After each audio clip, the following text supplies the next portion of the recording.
Morning everybody. So yeah, I'm James Galvin. I run a software and web development business, and it's traditional when you do a foresight to either talk about how you got to where you are or also give some tips about your business. Now I'm not going to do either of those. I'm going to talk about rowing in boats on the sea. But these aren't just any boats, these are Cornish Pilot Gigs. And the Cornish Pilot Gig is a 32-foot traditional clinker built, which to you and me means it's made of overlapping planks. Boat that is built for a combination of seaworthiness and speed. So these boats, they have quite a history.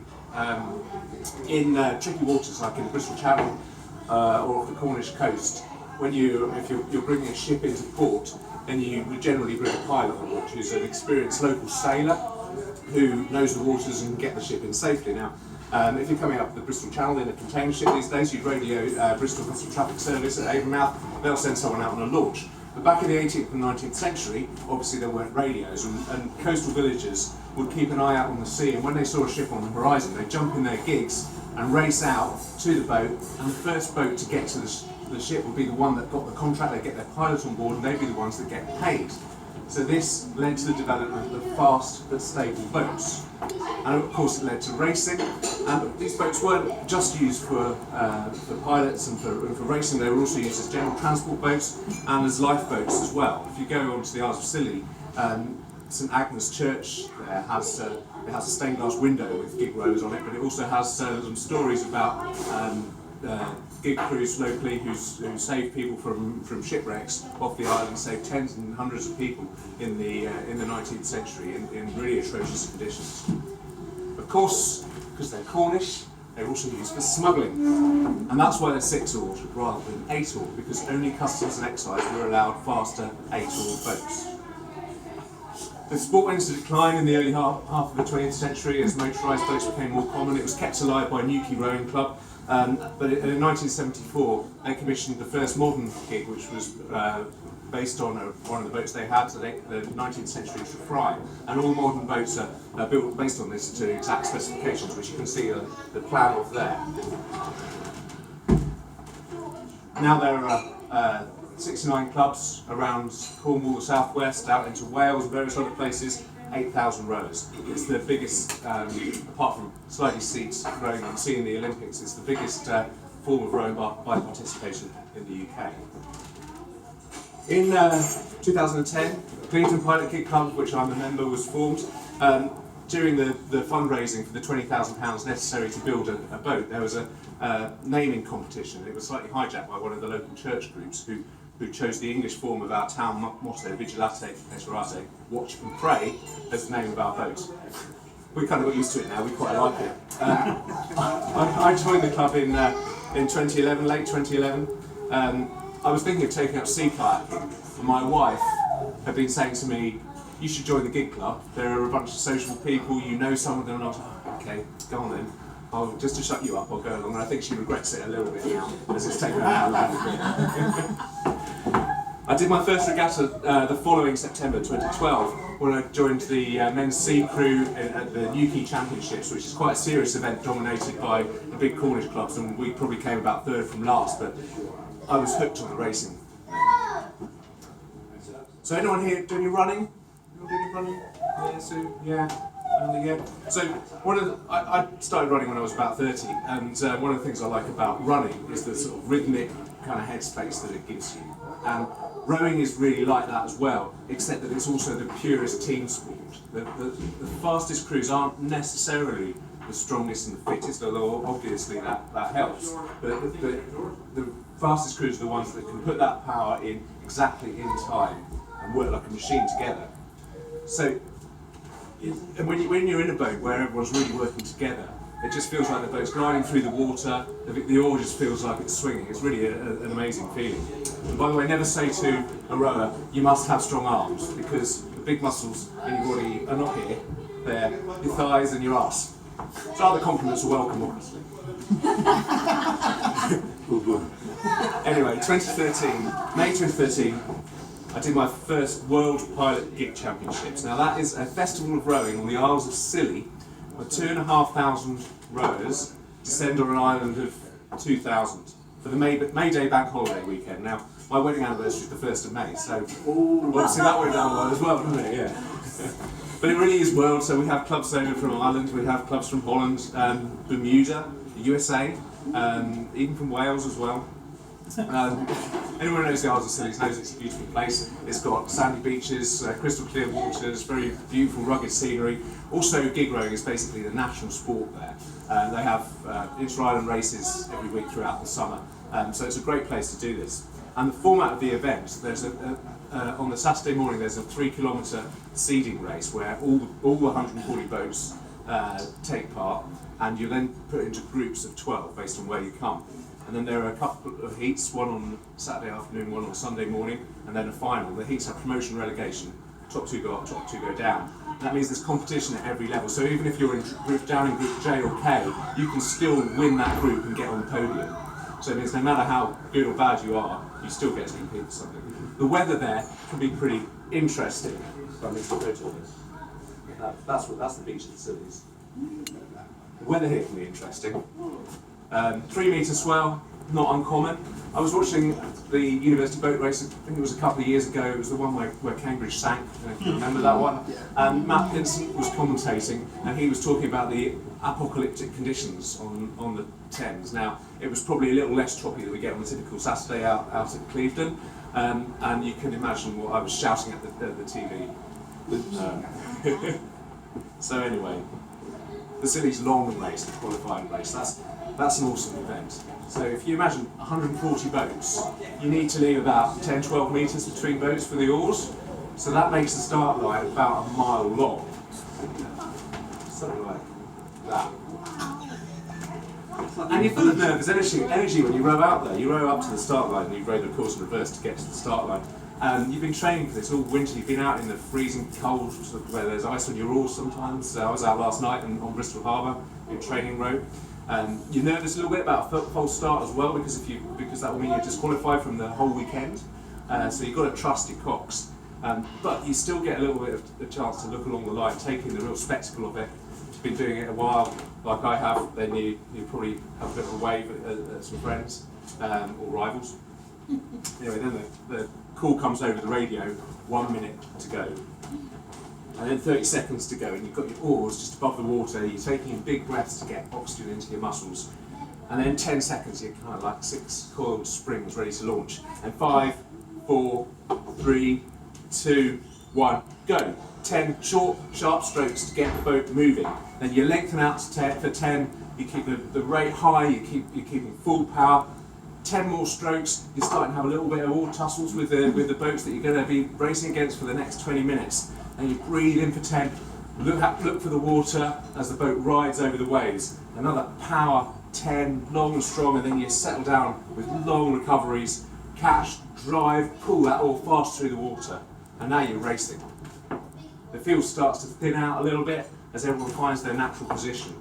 And you may have clear water, you might have boats either side of you, maybe you're pushing someone away, maybe they're easing past you, but those boats alongside you will kind of keep you pushing through. And you get used to seeing the names because you're going to be racing against those boats for the rest of the weekend. And I've got names like Dagger, Calcamus, Isambard, kind of etched into my memory from all these races. The cocks will shout 500 metres to go. There's a bit of a slight right there, and the course funnels in towards the finish line, so it can get a little bit tasty. Again, you've got to trust your cocks. You know you've got about 100 strokes to go there. Then 50. Your half a length can make a difference between 5-6 places and between go up or down a group. So you're really putting the power on here, and it hurts. But you've got 7 guys in the boat, and your mates, so you're doing it for your mates. Every single stroke, you're putting full power, you're putting everything into it. The cock shouts, 10 more strokes, and then you're through the line. Well done guys, let's get out of the way, keep rowing. You're back on the beach. The girls from the cover there, they've done their race earlier on. How'd you get on? Oh yeah, pretty well. I think we had a couple of little oar tussles, nothing major. We found a bit of flat water, but yeah, I think we did okay. And that's what the long race is. It's pretty amazing. Then we do our heats. They're raced backwards from Group L up to Group A, and they're short 12-minute races, and again you can get pretty tasty, not quite as mad as the big long race. But after the final, we all raft up in St Mary's Harbour on the Scillies. We join the boats up together. We do a big oar salute as the champions come in on the final race. Probably missed my photo there, that's us in full flight. That's the oar salute. And then we pass around the port, we run inside her. You've been through a bit of an emotional roller coaster, you get the boat back on the beach, you get out, and there's a big presentation, there's a party, you can imagine there's 2,500 rowers on an island of 2,000 people, it goes pretty mad. So that's the Scillies, that's our biggest investment. But we do other stuff as well. A couple of weeks ago we did our season opener, which is the Three Rivers race at Saltash on the River Thames under the bridge there. That's a 6 mile, 55, 60-minute race, so it's a bit of an endurance race. And that's pretty much full-on racing. Then we do summer regattas, and these are like a day out on the beach, kind of with your friends really. So you go down to somewhere nice like Ilfracombe or Paynton or Bridport, Lyme Regis, and you go on the beach, you do a bit of racing, you do a bit of race coxing, which I do a bit as well, which is also good fun. Sometimes I take the kids with me as well. Teignmouth last year, I took my 10-year-old son and his mate, and they went messed around on the beach. They went to the Lido, we camped nearby, we had some fun stuff to do on the Sunday as well. So yeah, it's just a nice thing, a nice way to spend the weekend. That's all. That is all. Yeah, so another highlight. My wife and I took the kids in the summer of 2015 to St Agnes, on one of the smaller Scilly Islands, and we went camping, and we were with 4 families, we were one of 4 families. Each of us had a rower in the family. We've been badgering the campsite owner, who rows with us at St Agnes Rowing Club, to let us have a row. And really, right at the end of our holiday, after my mate Mark had actually stepped into Cox one of their training sessions because they were short, and they realised that we didn't know what we were talking about, they suggested, well, if you can get a crew together, then you can use our spare boat and race in the Inter-Island race on Friday. So we had four of us, and we press ganged my friend Terry's husband, who's a sailor, into coxing. He'd never coxed before. But we figured he could control the boat, so he'd be fine. We found an unfit lad off the island, a 17-year-old lad. He'd obviously done some rowing because he'd grown up with it. He was, a bit unfit. And a random guy on the campsite who was in his 20s, and he'd done a little bit of rowing. And so we had a scratch crew, 5 men, one admittedly very good lady. We entered the race. And we didn't come last. We beat the St Martin's boat in a fairly close finish, but we held them off. And so most people who go out to the Scillies, they talk about going and watching gig racing. We took part. So that was pretty cool. Some of the other stories, this is a good one. This next picture. So we went down to Porthgyn, which is in on the St David's Peninsula in Pembrokeshire, September before last. We're kind of club friends with them, if you like, and they invited us down. They used to do a race around Ramsey Islands there, which is some of the trickiest waters in the country, and they got told that their insurance didn't cover it, basically, so they had to stop doing it. So we were just going to go for a scenic row. We couldn't quite do it because the launching didn't work because of the conditions and tides and stuff, but we ended up doing a nice row up and down the coast. We saw seals, we saw the coast, and we saw this mad thing, which you probably can't quite see there, but there's a little platform on the side of that cliff there. This is the Red Bull Cliff Diving Championships, which is really a thing, where these nutters climb up to these platforms about 28 metres above the water and throw themselves off in mad sort of dives. It makes Tom Daly look like he's jumping into the local pool. Then we had a bit of a party afterwards with the Celtic Longboat crowd, which is the local form of coastal rowing in Wales. Now the Celtic Longboats, they're a 4-oar fixed seat boat. They don't have a big championship like we do, so they use the Great River Race in September, which is in London, as their end of season championship. So I've done that a couple of times, and did it last year and I did it in 2015. This is a 21.5 mile race, so they call it London's River Marathon. It runs from Millwall Dock in Docklands all the way through the middle of London, right out west to Ham, which is just past Richmond. It's open to any fixed seat traditional human powered craft. So there's Cornish and other gigs, there's Thames cutters, there's dragon boats, skiffs, even Hawaiian outrigger canoes. You can see at the start line, 320 boats, it's even more colourful than the Scillies. There's a handicap start, so the slower boats go off first, and as we're relatively quick, we will spend our time as we're going through the sights of London and the Tower Bridge past the Houses of Parliament, kind of picking our way through this weird and wonderful field of craft. And some people are taking it quite seriously, we take it reasonably seriously, I guess, and some people are dressed as pirates and shouting, "Arr!" The course starts to thin out, fewer crowds and stuff as you get towards the west, and past Chiswick it's really like you're rowing through the countryside, and that's when it's getting hard because there's no crowd spurring you on. The bridges are your markers and they get further and further between. The point after Kew Bridge, it's about 4 miles down to Richmond from there, and you're thinking after every turn in the river, you think we must be at Richmond, we must be at Richmond, and my legs then were just kind of exploding almost on every stroke, and it was just really painful. Then it started hailing as well, which was lovely. But the funny thing is that we got into Richmond, there's crowds in Richmond because it's obviously a big riverside suburb, and people start cheering, and then someone shouts 1,800 metres to go. And at that point you suddenly find something from somewhere. I don't know how it is because you're hurting, and 1,800 metres is not a short distance to row.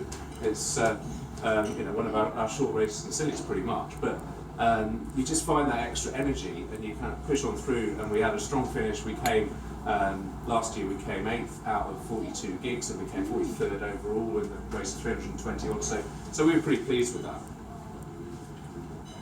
This year, in May, I'm off to the Scillies again, which will be my 5th time at the World Championships. I took a break last year, and it will be my 2nd time in the men's A crew.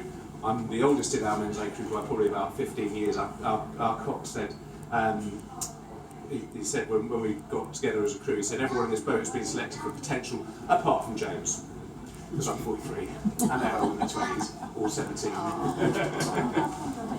But there you go. But I'm sure we're going to have other adventures as well, like the time, I think it was last year. It was last year when we recreated a pilot race, and we had 2 boats rowing up the Avon Gorge, racing out to the Matthew, which is the replica of John Cabot's ship, and we landed a pilot, and they paid him his traditional fee, and we had the BBC on board for Points West, and we've done some pretty cool things, and it's a great sport. It's great fun to be part of.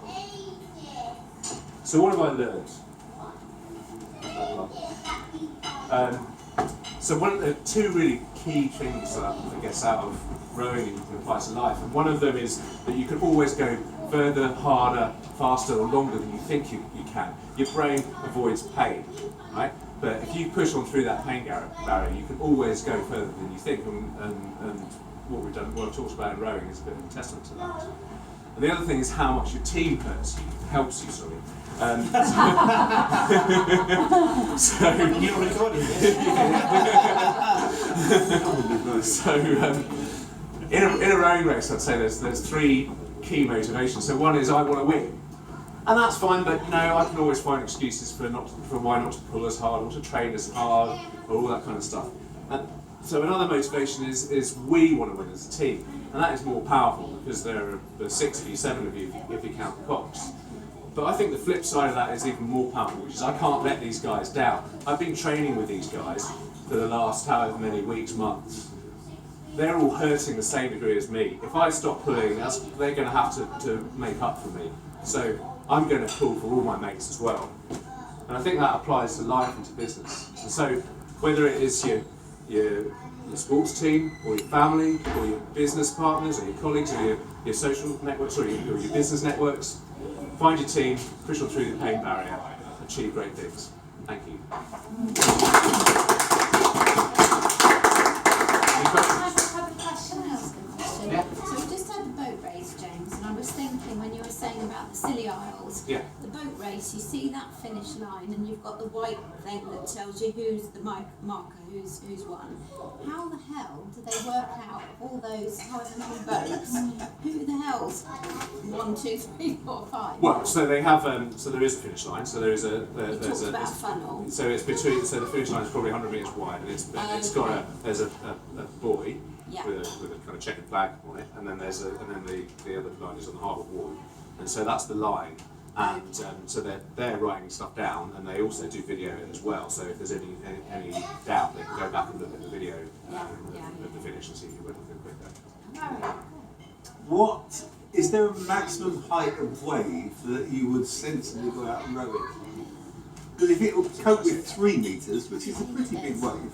Cope with 3 metres, fine. It depends a little bit on not just the waves, but the conditions. So if you're launching from a beach, for example, and you've got big waves crashing in, then you can't do that safely. We struggle at Clevedon with launching in anything particularly bad because we get westerly winds where there's no harbour. You're on a narrow slipway, and so if there's any sort of decent amount of movement of the water, you can't safely put a big wooden heavy boat in where you're going to have to potentially get people's feet trapped and stuff like that. So that's actually tends to be the limiting factor, is getting the boat out. So yeah, when you've got a harbour like some of the places down in Cornwall, then you've got much more flexibility to get out. So I don't know if there is a hard and fast limit. I think you sort of take a look at the conditions and go, yeah. And they don't Life jacket. but they very rarely capsize. We don't wear life jackets. The Coxes wear life jackets. They very rarely capsize. There was when I down at Newquay a few years ago. There was a capsize, and it was a bit of a freak incident because a boat got lifted up by a wave and landed on the stern of another boat, tipped. But that really doesn't happen. But I think that's like once in 30-year event. And that's because the design of the boat is such that they are stable. They're really stable, yeah. They're really